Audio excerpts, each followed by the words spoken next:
Wakati tunasubiri simu yako hapa, tuambie miaka 30 umejipangaje? Unakwendaje? Pale Mlimani City tarehe ngapi? Tarehe ya 10 mwezi wa 7 mwezi ujao 2026. Leo nataka unajua pale atakuwepo mheshimiwa Hamisi Mwinjuma, naibu waziri wa wizara yetu ile habari, sanaa iko ndani, utamaduni na michezo, naye atakuwa ndani.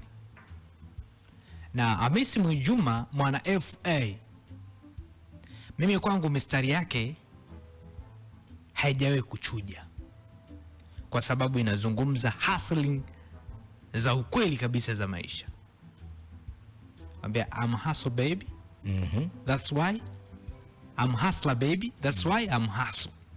Maneno bana lakini anakuambia usipoheshimu fedha zake, yani usipomheshimu yeye, ipo siku utaheshimu pesa zake. Mimi napenda moja ya sehemu anasema, ama kipande cha wimbo wake anasema kwamba silalamiki sina viatu, wenzangu wana miguu. Wewe unaweza kuwa unalalamika hapo, mimi bwana sina shilingi 10,000. Kumbuka kuna mtu hajui hata talala wapi, hajui hata siku yake itakuwa namna. Kila siku ambayo unaamka ni baraka kutoka kwake Muumba. Anakuambia tafuta sana fedha ila usipige nazo picha.